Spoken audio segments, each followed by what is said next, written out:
I'm really not trying to be mean, but these two townhouse lots in Brightchester are some of the worst builds that EA has ever made. And so I was thinking that today we could try to build a real townhouse on this lot. So I built two 3-story townhouses for students using the new for rent rental residential lot type. And so I built it backwards at first just so I could see the colors more true to form. And then we eventually rotate it back around. So this looks like the back, but it is the front. Does that make sense? And I am building this in like the middle section of Brightchester. So if you're familiar at all with the lore of the university pack, basically it's like a college town where there's two universities, two rival universities. It's got 3 neighborhoods total. The middle is kind of like a central community space. So it has things like the library. There's a couple of townhouse homes like these. There's a starter home and there's a bar. And that's all kind of shared space across both schools. But then there's 2 other neighborhoods on opposite sides of town that are the 2 rival school neighborhoods. Because this townhouse is in the central part of town, I liked the idea of the people who live here being from the opposite schools. So on the left side, we have that green door and people from Brightchester.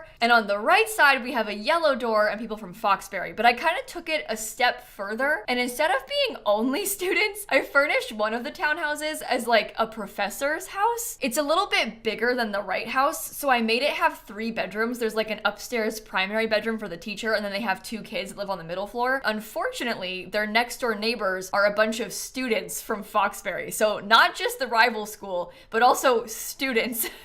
So I can imagine there's a bit of drama between these 2 neighbors. So let me walk you through this for a sec. We are currently in the university professor's Brightchester townhouse. It's the left one with the green door. And what I'm doing right now is putting in filler furniture. I don't want you to panic.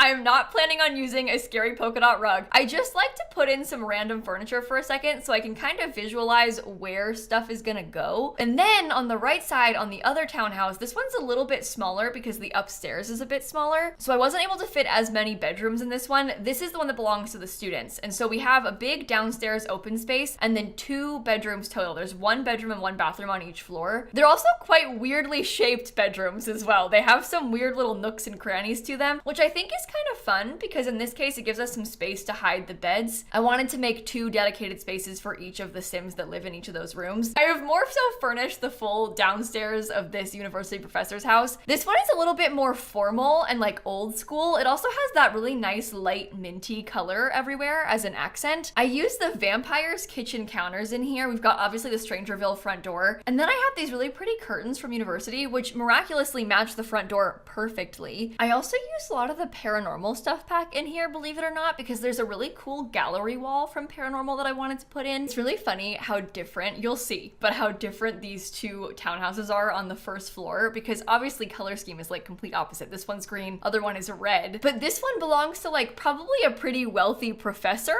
at the school, and the other one belongs to a bunch of students that are sharing it. So I was kind of picturing the other one to be like furnished by the school or like pre-furnished by the landlord, so it kind of had some weird furniture in there. So this is what the finished building looks like. There's a couple things on the outside that I wanted to show you. So in the front porch of the professor's house, I gave them like a little tiny chess table kind of hidden in this little courtyard nook. The students have a kind of cute games table so they could play puzzles and cards there. The professor has a woodworking table. They have a grill and a nice table outside. They do also have a telescope if you wanted to use it. On the left side, we've got a little bar covered in fairy lights. I did put some hamburgers there for you. I was playtesting it and so I had them and I was like, I'll just leave them out. So if you get it off the gallery, you will get some hamburgers with your purchase. You walk in through this front door. They've got a small little entryway that goes upstairs. I love this gallery wall. In the living room, we've got a nice little setup of 2 chairs and a couch. Upstairs, very, very tight hallway. There is a thermostat and a bathroom up here. And of course, we have that dinosaur, not sport, but dinosaur room right here for one of the kids. The other kid has a fancy space and music room right here. And then when you go all the way up the stairs, I love how the staircase and the landings look, but all the way up, oh, the light is floating. Oh my God, ignore that. You didn't see that, okay? Don't look at that part. Ignore that.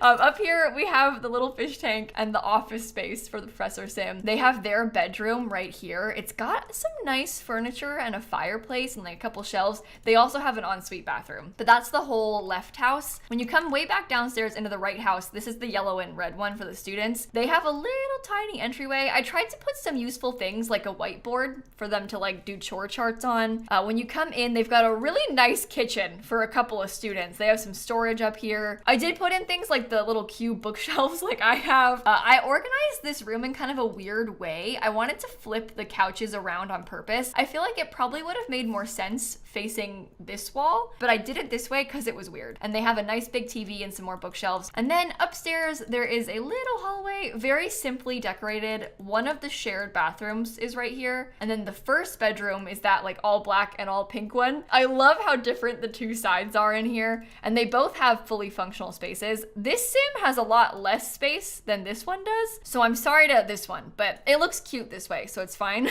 And then upstairs, it's basically the same thing, just flipped around. They also have a bathroom up here. Very simple small hallway, and then this set of bedrooms. I love the gamer vibes with the weird wallpapers and rugs, and that's the fully finished build. So we have finally made it through. Thank you for watching this video. Like I said, it's on the gallery if you want to download it, and if you want to watch me do the full thing, not sped up, I do post all of my live streams onto my second channel, More Simsie, after I'm done live streaming them. So I can link that down below for you too, because you can see the full thing in real-time speed. And I'm gonna go, so I will catch you all tomorrow. Okay? Bye, everybody.